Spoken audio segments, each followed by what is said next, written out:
नमस्कार दोस्तों। भारत और इंग्लैंड के बीच खेले गए इस महामुकाबले में प्रेमियों को धैर्य और संघर्ष का शानदार बल्लेबाजी का अनोखा मिश्रण देखने को मिला। एक और इंग्लैंड की गेंदबाज भारतीय बल्लेबाजों पर दबाव बनाते रहे, तो दूसरी ओर टीम इंडिया के अनुभवी बल्लेबाजों ने मुश्किल परिस्थितियों में पारी को संभालने की पूरी कोशिश की। कई बार ऐसा लगा कि भारतीय टीम 200 रन तक भी नहीं पहुंच पाएगी, लेकिन बीच के ओवरों में विराट कोहली और श्रेयस अय्यर ने ऐसी साझेदारी की जिसने मुकाबले को फिर से संतुलन में ला दिया। हालांकि आखिर के ओवरों में लगातार विकेट गिरने की वजह से भारत बड़ा स्कोर बनाने से चूक गया और पहली पारी 233 रनों पर समाप्त हो गई। आइए जानते हैं इस मुकाबले की पूरी कहानी। भारतीय कप्तान सुमन गिल ने टॉस जीतने के बाद पहले बल्लेबाजी करने का फैसला किया। टीम को मजबूत शुरुआत देने की जिम्मेदारी कप्तान सुमन गिल और रोहित शर्मा के कंधों पर थी। दोनों बल्लेबाजों ने शुरुआत में काफी संभलकर बल्लेबाजी की। इंग्लैंड की तेज गेंदबाज जोफ्रा आर्चर और जस एटकिंसन ने नई गेंद से लगातार सही लेन और लेंथ पर गेंदबाजी कर रहे थे, जिसके कारण रन बनाना आसान नहीं था।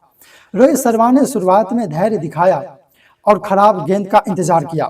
उन्होंने कुछ आकर्षण शॉट जरूर लगाए, लेकिन इंग्लैंड के गेंदबाज उन्हें खुलकर खेलने का मौका नहीं दे रहे थे। रोहित ने 47 गेंदों में 26 रन बनाए, जिसमें एक चौका और एक छक्का शामिल रहा।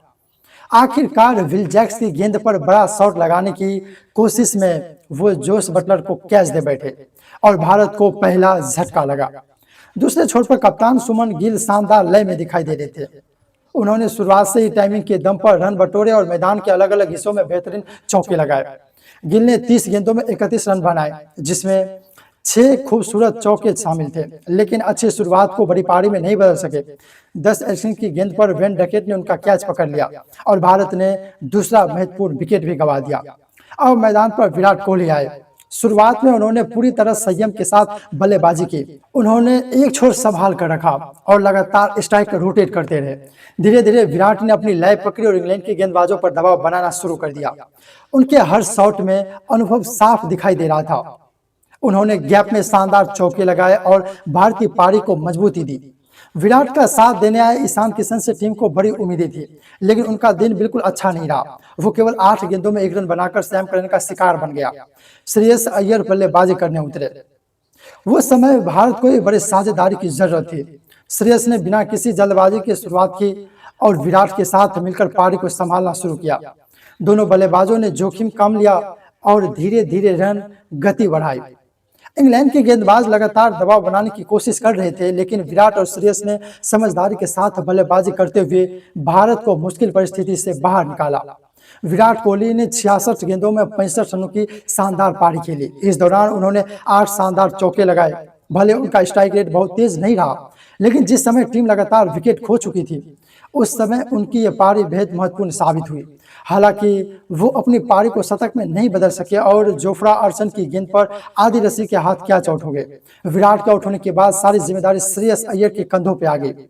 उन्होंने एक छोर संभालते हुए लगातार रन बनाया और समय समय पर बड़े शॉट भी लगाए। श्रेयस ने 71 गेंदों में 66 रनों की उपयोगी पारी खेली, जिसमें 5 चौके और 2 शानदार छक्के शामिल रहे।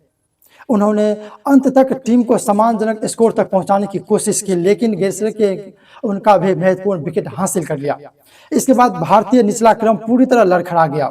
वॉशिंगटन सुंदर केवल 2 रन बनाकर साकिब महमूद का शिकार बने। अक्षर पटेल भी सिर्फ 1 रन बनाकर जोफ्रा आर्चर की गेंद पर आउट हो गए। शिवम दुबे बिना खाता खोले पवेलियन लौट गए और इंग्लैंड ने लगातार विकेट निकालकर भारत की रनगति पर पूरी तरह ब्रेक लगा दिया। हालांकि आखिरी ओवर में जसप्रीत बुमराह ने बल्ले से भी संघर्ष दिखाया। उन्होंने केवल 13 गेंदों में नवाद 20 रन बनाए, जिसमें 3 चौके और 1 शानदार छक्का शामिल रहा। उनकी छोटी लेकिन तेज पारी की बदौलत भारत का स्कोर 230 तक पहुंच सका।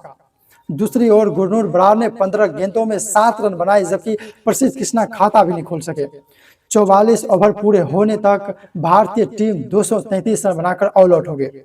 एक समय जिस टीम से 260 से 270 रन की उम्मीद की जा रही थी, वो लगातार विकेट गिरने के कारण 233 रन तक ही सीमित रह गए।